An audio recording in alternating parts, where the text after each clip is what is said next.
Hello friends, this is Sumit and welcome back to my YouTube channel dear learner academy. एक बार फिर से आप सबका डियर लर्नर एकेडमी में स्वागत है। तो प्यारे साथियों, जैसा कि आप सभी को पता होगा कि उत्तर प्रदेश होम गार्ड, ठीक है, अगर हम बात करें, एक मिनट,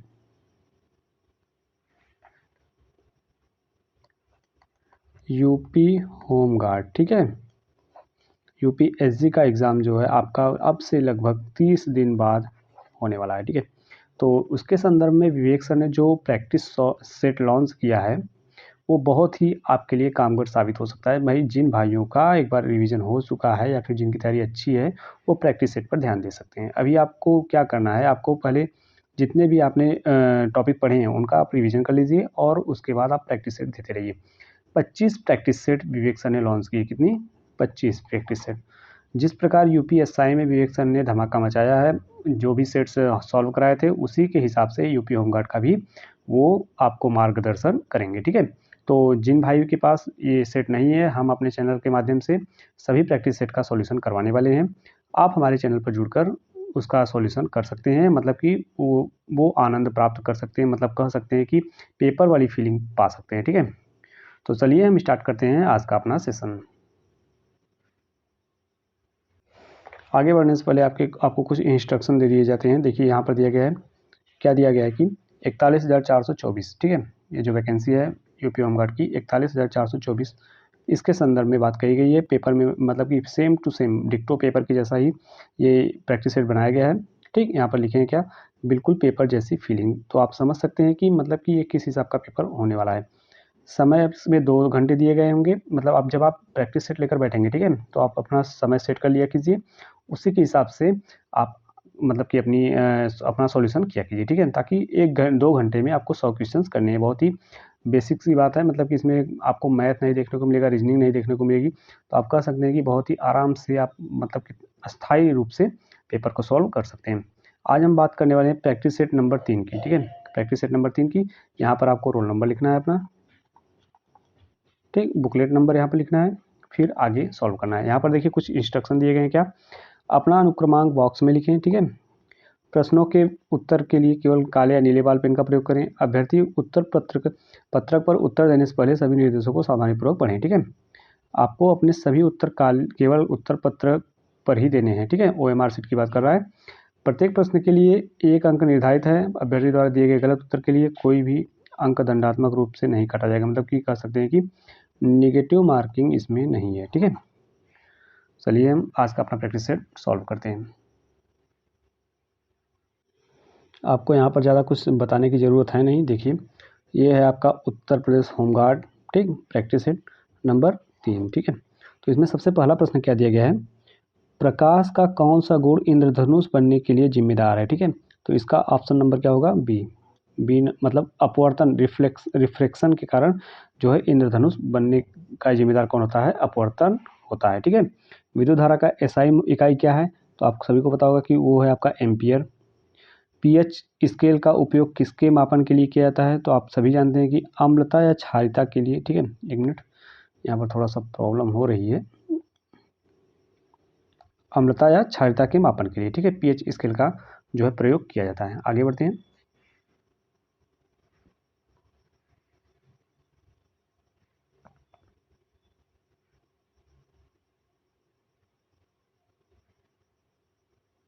अगर हम अगले प्रश्न की बात करें तो अगला प्रश्न इसमें क्या दिया गया है?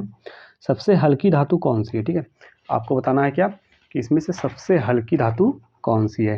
तो है आपका लिथियम, ठीक। लिथियम यहाँ पर दिया गया है, सबसे हल्की धातु कौन सी है? तो आप कहेंगे लिथियम है, ठीक है। एक मिनट, यहाँ पर थोड़ा सा प्रॉब्लम हो रहा है। लिथियम इसका सही जवाब होगा। किस विटामिन को सनशाइन विटामिन के नाम से जानते हैं? यानी आप कह सकते हैं कि विटामिन डी को जो है सनशाइन विटामिन के नाम से जाना जाता है, ठीक है। आरबीसी का निर्माण कहाँ होता है? आरबीसी का निर्माण जो है आपका अस्थि मज्जा में होता है, ठीक है। कौन सा विटामिन सूर्य प्रकाश से बनता है? ठीक, आप वो विटामिन डी है, आप सभी को पता होगा कौन सा है, विटामिन डी है, ठीक। मानव हृदय में कितने कक्ष होते हैं? तो आप सभी को पता होगा कि मानव हृदय में 4 कक्ष होते हैं, ठीक है। आगे बढ़ते हैं।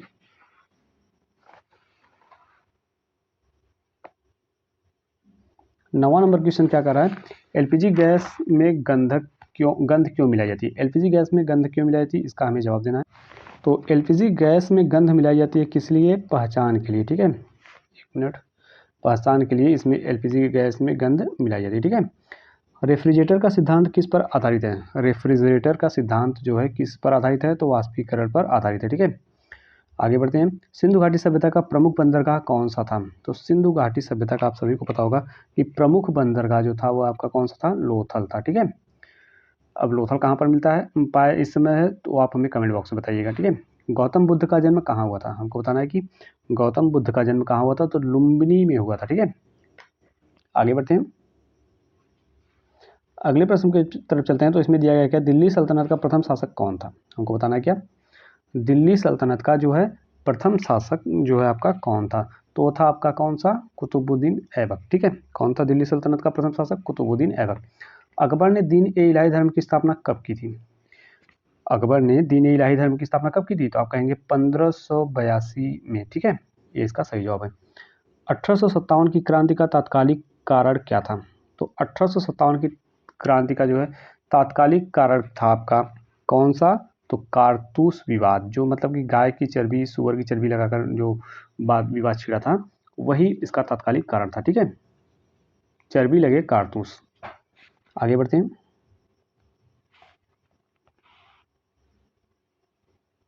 अगले प्रश्न की तरफ चलते हैं। तो अगले प्रश्न में हमारा क्या दिया गया है? भारतीय राष्ट्रीय कांग्रेस के संस्थापक इसमें पूछा गया है कि कौन थे, ठीक है। भारतीय राष्ट्रीय कांग्रेस के संस्थापक दिया गया है कि कौन थे? 1 मिनट, थोड़ा सा। भारतीय राष्ट्रीय कांग्रेस के संस्थापक थे, कौन थे? तो आप सभी को पता होना चाहिए कि भारतीय राष्ट्रीय कांग्रेस के एक संस्थापक इसमें से कौन है, ठीक है। मतलब इसमें से कौन है? Civil servant. Option number a इसका सही है। भारतीय राष्ट्रीय कांग्रेस के एक संस्थापक थे कौन? असैनिक सेवक, मतलब सिविल सर्वेंट, ठीक है। आगे बढ़ते हैं, असहयोग आंदोलन किसने शुरू किया? असहयोग आंदोलन की बात कर रहा है, किसने शुरू किया था? तो असहयोग आंदोलन आप सभी को पता होगा कि महात्मा गांधी जी ने शुरू किया था। किस संशोधन ने मतदान की आयु 21 वर्ष से घटाकर 18 वर्ष कर दी? तो इसका सही जवाब होगा ऑप्शन नंबर सी, 61वां संविधान संशोधन अधिनियम, ठीक है, अमेंडमेंट। आगे बढ़ते हैं, भारतीय संविधान का कौन सा अनुच्छेद मौलिक अधिकारों से संबंधित है? तो आप सभी को पता होगा कि मौलिक अधिकार से संबंधित कौन सा अनुच्छेद है? तो अनुच्छेद कौन सा है आपका मौलिक अधिकारों से संबंधित, ठीक है, 12 से 35 तक, ठीक। ऑप्शन नंबर ए इसका सही जवाब है। आगे बढ़ते हैं, अगले प्रश्न की तरफ बढ़ने से पहले हम देखते हैं क्या भारतीय संविधान में कुल कितनी अनुसूचियां हैं। तो ये तो बेसिक सा क्वेश्चन है, आप सभी को पता होगा कि भारतीय संविधान में कुल कितनी अनुसूचियां हैं। तो आप कहेंगे क्या कि 12 अनुसूचियां हैं, ठीक है। कितनी अनुसूचियां हैं? 12, ठीक, 12 इसका सही जवाब होगा। भारत का चुनाव आयोग किस अनुच्छेद में वर्णित है? भारत का चुनाव आयोग अनुच्छेद 324 में वर्णित है। 21 नंबर क्वेश्चन का ऑप्शन नंबर 20 सही जवाब है। भारत का सर्वोच्च न्यायालय कहाँ स्थित है? आप सभी को पता होगा कि भारत का सर्वोच्च न्यायालय जिसे हम कहते हैं सुप्रीम कोर्ट, नई दिल्ली में स्थित है, ठीक है। 22 नंबर क्वेश्चन का ऑप्शन नंबर सी सही जवाब है। भारत का पहला पंचवर्षीय योजना काल कब से कब तक था? तो भारत का पहला पंचवर्षीय योजना काल था आपका 1951 से 1956 तक, ठीक है। ऑप्शन नंबर बी इसका सही जवाब है। भारत में बजट किसके द्वारा प्रस्तुत किया जाता है? तो भारत में जो बजट है वो वित्त मंत्री के द्वारा प्रस्तुत किया जाता है, ठीक है। किसके द्वारा? वित्त मंत्री के द्वारा। आगे बढ़ते हैं,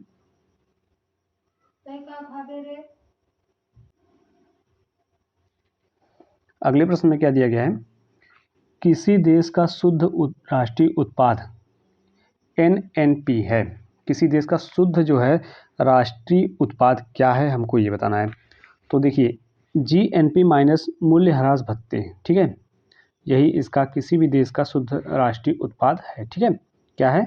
जीएनपी माइनस मूल्यह्रास भत्ते। एफडीआई का पूर्ण रूप क्या है? एफडीआई का हमें बताना है कि पूर्ण रूप क्या है। तो एफडीआई का पूर्ण रूप है फॉरेन डायरेक्ट इन्वेस्टमेंट, एफडीआई, ठीक है। मायाराम समिति एफडीआई से ही संबंधित थी, आपको याद होना चाहिए। आगे बढ़ते हैं, आर्थिक सर्वेक्षण किसके द्वारा प्रस्तुत किया जाता है? तो आर्थिक सर्वेक्षण जो है वह आपका वित्त मंत्रालय के द्वारा प्रस्तुत किया जाता है। आर्थिक का मतलब वित्त से संबंधित है। आगे बढ़ते हैं,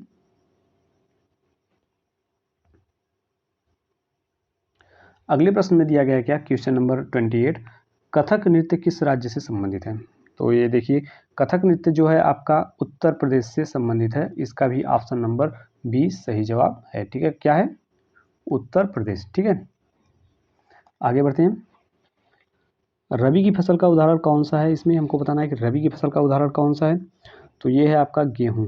ठीक, अब ये किस समय बोया जाता है, तो आप सभी को पता होना चाहिए। ये किस समय बोया जाता है वो कमेंट बॉक्स में बताइए। ठीक है, भारत किस खनिज का सबसे बड़ा उत्पादक है, तो भारत जो है अभ्रक का सबसे बड़ा उत्पादक है। ठीक है, किसका, अभ्रक का। आगे बढ़ते हैं।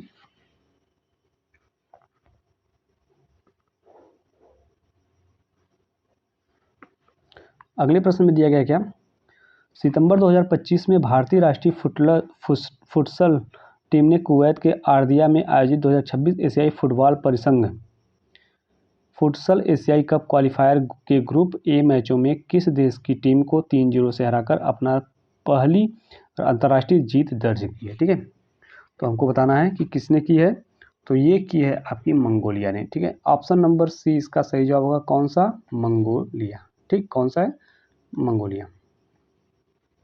आगे बढ़ते हैं।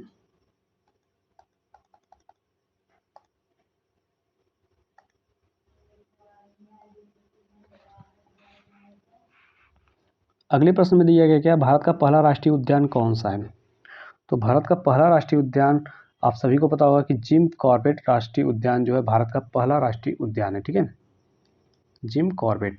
प्रोजेक्ट टाइगर कब शुरू हुआ, तो प्रोजेक्ट टाइगर जो है आपका कब शुरू हुआ था, 1973 में। ठीक है, प्रोजेक्ट टाइगर कब शुरू हुआ था, 1973 में। हाल ही में राष्ट्रपति द्रौपदी मुर्मू ने कहां पर इंटरनेशनल फ्लीट रिव्यू 2026 का अवलोकन किया, जिसमें 70 से अधिक देशों की नौसेनाओं ने भाग लिया। ठीक है, ये कहां पर किया था, तो ये किया था आपका विशाखापत्तनम यानी आंध्र प्रदेश में। ठीक है, आगे बढ़ते हैं।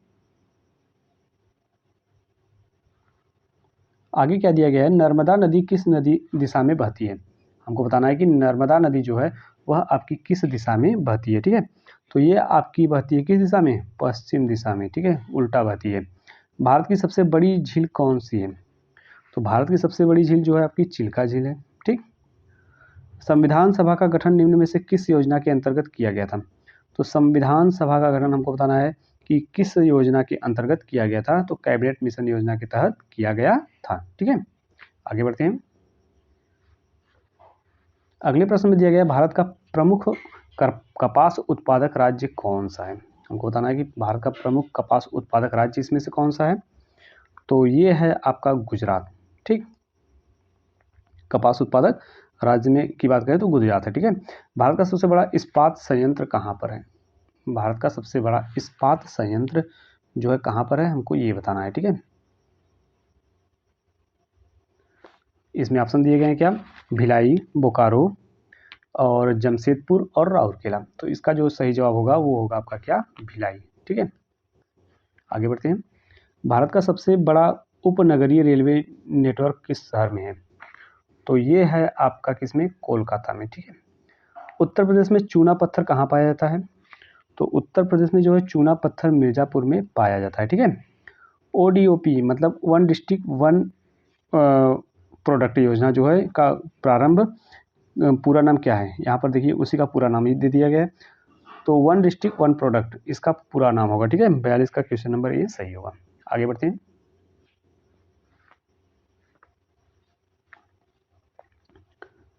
43 नंबर क्वेश्चन से क्या कह रहा है, उत्तर प्रदेश का पहला विश्वविद्यालय कौन सा है, तो उत्तर प्रदेश का जो पहला विश्वविद्यालय है आप सभी को पता होगा क्या, कौन सा है, इलाहाबाद विश्वविद्यालय। ठीक, ऑप्शन नंबर ए इसका सही जवाब है, इलाहाबाद विश्वविद्यालय। उत्तर प्रदेश में ताज महोत्सव कहाँ आयोजित होता है, तो उत्तर प्रदेश में ताज महोत्सव आपको बताना है कि कहाँ पर आयोजित होता है, तो आगरा में, ताज से याद हो जाएगा आगरा। राजीव गांधी खेल रत्न पुरस्कार का नया नाम क्या है, हमको बताना है राजीव गांधी खेल रत्न का नया नाम क्या है, तो यह है आपका मेजर ध्यानचंद खेल रत्न पुरस्कार, उसका नाम बदलकर मेजर ध्यानचंद खेल रत्न पुरस्कार कर दिया गया है। आगे बढ़ते हैं। उत्तर प्रदेश में सबसे बड़ा राजस्व स्रोत क्या है, तो उत्तर प्रदेश का सबसे बड़ा राजस्व स्रोत आपको पता होना चाहिए क्या है, तो ये है आपका उत्तर प्रदेश का सबसे बड़ा राजस्व स्रोत क्या है, इसमें देखिए थोड़ा सा कन्फ्यूजन है।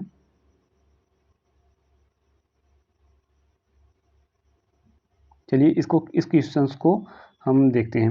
ठीक है, आगे बढ़ते हैं। उत्तर प्रदेश पुलिस का आपातकालीन हेल्पलाइन नंबर क्या है, तो उत्तर प्रदेश पुलिस का आपातकालीन हेल्पलाइन नंबर जो है 112 है। ठीक है, ये बेसिक चीज़ है। आगे बढ़ते हैं।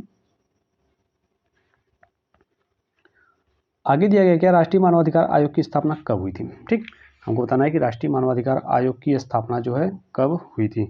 48 नंबर क्वेश्चन का ऑप्शन नंबर बी 1993 में हुई थी। ठीक है। NIA का पूर्ण रूप क्या है, हमको बताना है। NIA का पूर्ण रूप नेशनल इन्वेस्टिगेशन एजेंसी है। ठीक है, ऑप्शन नंबर इसका सही जवाब है।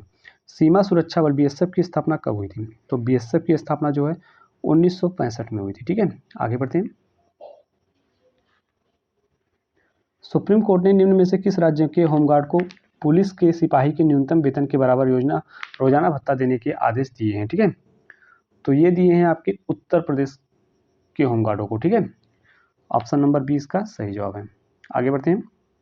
हाल ही में निम्न में से किस कंपनी ने UAE के सेंट्रल बैंक से मंजूरी पाया पहला USD बैक्ड स्टेबल कॉइन जारी किया। ठीक है, तो ये है आपका universal digital, option number D इसका सही जवाब है। ठीक है, आगे बढ़ते हैं। आगे दिया गया क्या, हैदराबाद में आयोजित 72वीं सीनियर नेशनल महिला कबड्डी चैंपियनशिप 2026 किस टीम ने जीती है, तो ये आपकी जीती है किसने, हरियाणा ने। ठीक, हरियाणा इसका सही जवाब होगा। स्मार्ट सिटी मिशन शुरू हुआ, स्मार्ट सिटी मिशन कब शुरू हुआ हमको ये बताना है, तो 2015 में शुरू हुआ था। ठीक है, स्मार्ट सिटी मिशन। आगे बढ़ते हैं।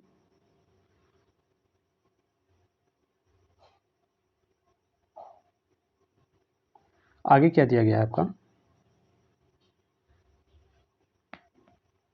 भारत का सर्वोच्च नागरिक सम्मान कौन सा है, तो भारत का जो है सर्वोच्च नागरिक सम्मान आप सभी को पता होगा कि भारत रत्न है। ठीक है, भारत रत्न इसका सही जवाब होगा।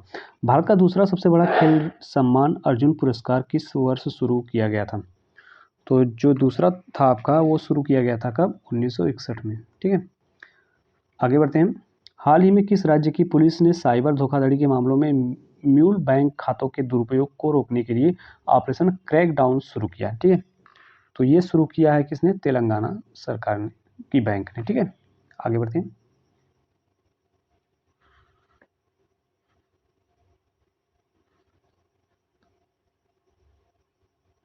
अगले प्रश्न की बात करें तो इसमें दिया गया क्या, निम्नलिखित में से कौन सी यूनाइटेड किंगडम की मुद्रा है, हमको बताना है कि यूनाइटेड किंगडम की मुद्रा कौन सी है, तो इसमें दिया गया है पाउंड स्टर्लिंग। ठीक है, ये सही जवाब होगा।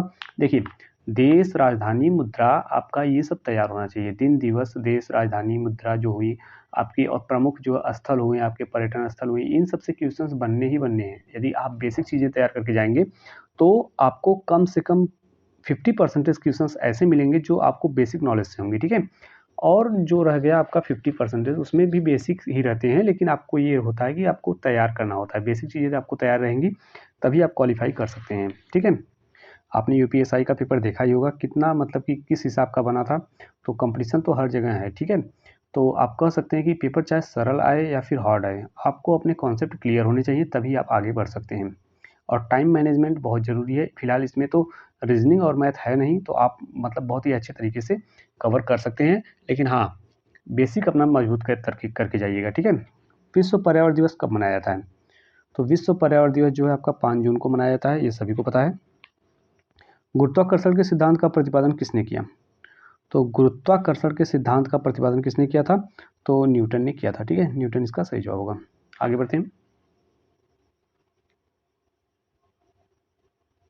आगे वाले प्रश्न में क्या दिया गया है, हाल ही में यूके और मॉरिशस के मध्य चर्चाओं के दौरान चैगोस द्वीप समूह चर्चा में रहा, यह द्वीप समूह किस महासागर में स्थित है।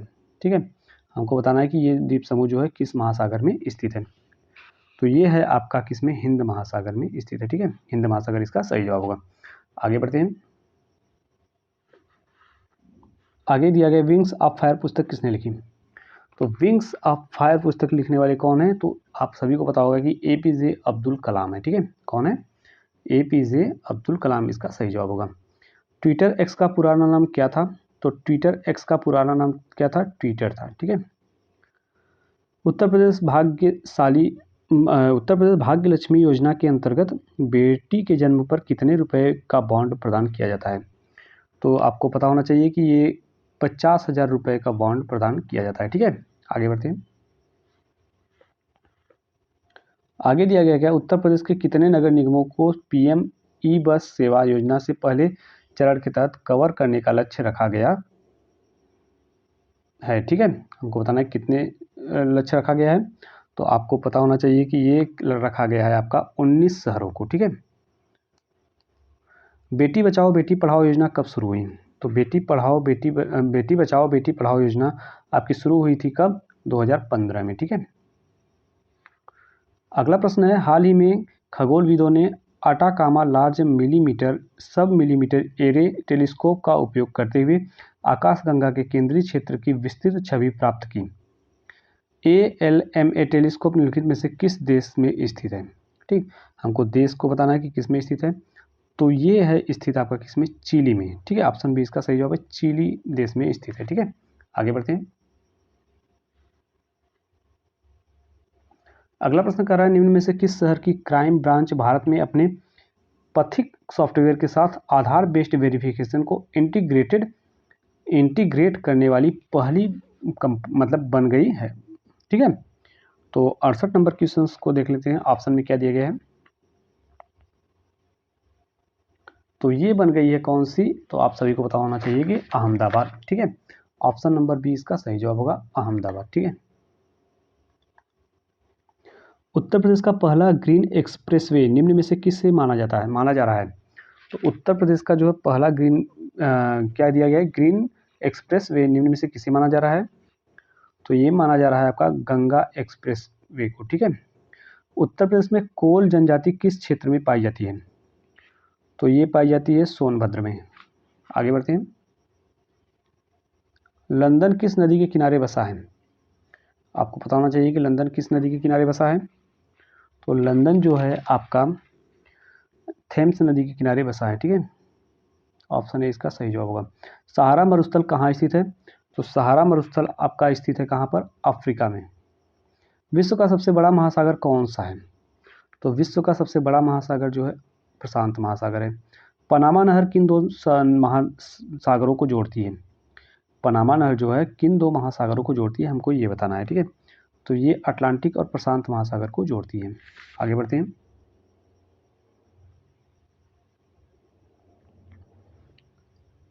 अगले प्रश्न की बात करें तो इसमें क्या दिया गया है, जापान किस द्वीप पर स्थित है? ठीक है, जापान जो है किस द्वीप पर स्थित है? तो जापान जो है जापान किस द्वीप पर स्थित है, हमको ये बताना है। ठीक है, आइसलैंड कंट्री। ठीक है, द्वीपीय देश है ये, आइसलैंड कंट्री पर शहर है। ठीक है, भारत का सबसे बड़ा व्यापारिक साझेदार कौन है? तो भारत का जो है सबसे बड़ा व्यापारिक साझेदार आपको पता होना चाहिए कि अमेरिका है। ठीक है, सार्क का मुख्यालय कहाँ स्थित है? तो सार्क का मुख्यालय काठमांडू नेपाल में स्थित है। आगे बढ़ते हैं। IMF का कार्य क्या है? IMF का कार्य हमको बताना है कि क्या है। ठीक है, तो IMF का जो है कार्य है आपका क्या? वैश्विक वित्तीय स्थिरता की जांच करना। ठीक है, नोबेल पुरस्कार किस देश द्वारा दिया जाता है? तो स्वीडन द्वारा दिया जाता है। आपको पता होना चाहिए कि ये किस देश द्वारा दिया जाता है? स्वीडन द्वारा। सरस्वती सम्मान किस संस्था द्वारा प्रदान किया जाता है? ठीक है, के बिरला फाउंडेशन द्वारा प्रदान किया जाता है सरस्वती सम्मान। आगे बढ़ते हैं।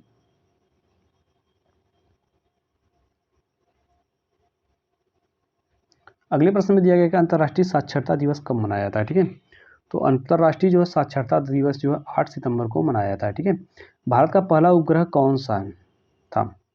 तो भारत का पहला उपग्रह जो था आपका आर्यभट्ट था। इसरो की स्थापना कब हुई?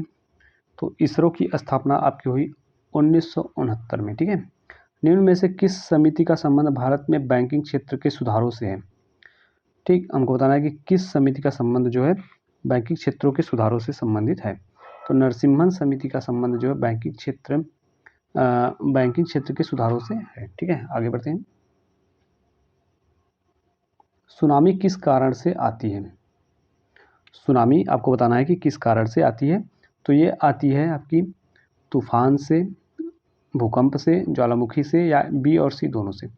तो ये सुनामी जो होती है वो भूकंप और ज्वालामुखी से आती है। ठीक है, यानी ऑप्शन डी इसका सही जवाब होगा।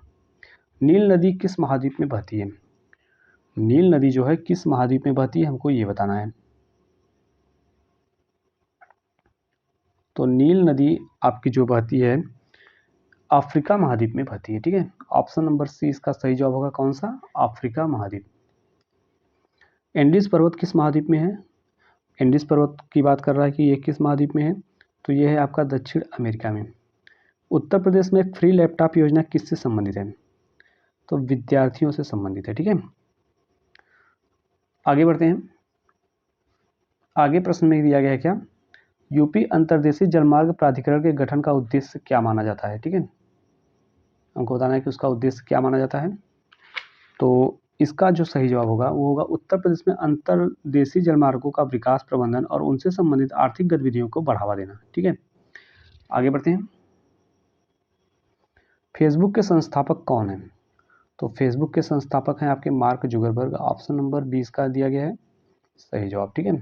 कौन सा है? Mark Zuckerberg. भारत की पहली महिला प्रधानमंत्री कौन थी? तो सभी को पता होगा कि भारत की पहली महिला प्रधानमंत्री इंदिरा गांधी थी, ठीक है। स्टार्टअप योजना किस वर्ष शुरू की गई है? तो स्टार्टअप योजना 2016 में शुरू की गई थी। देखते हैं तो 2016 इसका सही जवाब है, ठीक है। आगे बढ़ते हैं।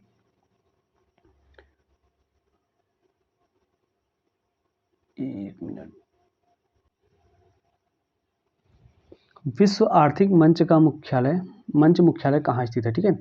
विश्व आर्थिक मंच मुख्यालय कहाँ पर स्थित है, ये हमको बताना है। तो ये है आपका दावोस में, ठीक है। दावोस इसका सही जवाब है, ठीक है। आगे बढ़ते हैं। भील जनजाति मुख्यतः कहाँ पाई जाती है? तो भील जनजाति आपकी राजस्थान में पाई जाती है, ठीक है। नेपाल की राजधानी क्या है? तो नेपाल की राजधानी आपकी काठमांडू है। भूटान की मुद्रा क्या है? तो भूटान की आपको मुद्रा बताना है, क्या है?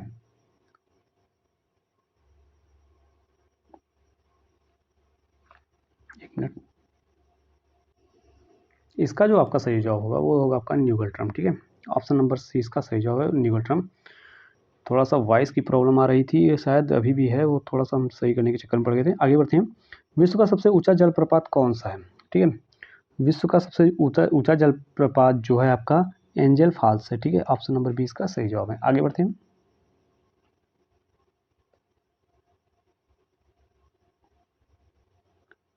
आगे दिया गया क्या, बरमुडा त्रिकोण किस महासागर में है, ठीक है।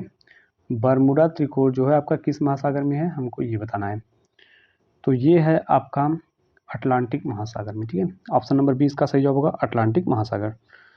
अगला क्वेश्चन क्या कर रहा है, पाक जलडमरू मध्य किन देशों के मध्य है? तो पाक जलडमरू मध्य जो है भारत और श्रीलंका के मध्य है, ठीक है। उज्ज्वला योजना किससे संबंधित है? तो गैस कनेक्शन से संबंधित है। तो प्यारे साथियों, आज हमने 100 क्वेश्चन जो है यूपीएचजी का कंप्लीट किया। कितना? 100 क्वेश्चन। विवेक सर ने जो लॉन्च किया है प्रैक्टिस सेट, उसका हमने आज पहला टॉपिक देखा है। मतलब ये मत देखिए कि प्रैक्टिस सेट नंबर 3 हम करवा रहे हैं, ठीक है। मतलब आज पहला सेट एक सेट हमने सॉल्व कर लिया। तो इसमें आप अपना स्कोर काउंट कर लेना कि आपके कितने स्कोर बन रहे हैं, या फिर आप यहाँ से जाकर दोबारा रिवीजन कर सकते हैं। इसी टाइप के क्वेश्चंस आपको यूपीएससी में देखने को मिलेंगे। हमारे चैनल से जुड़े रहिए। यहाँ पर आपको जितने भी एक विवेक सर ने प्रैक्टिस सेट लॉन्च किए हैं यूपी होमगार्ड के, सभी प्रैक्टिस सेट करवाए जाएंगे। तो चलिए फिर मिलते हैं अगले वीडियो में, तब तक के लिए धन्यवाद।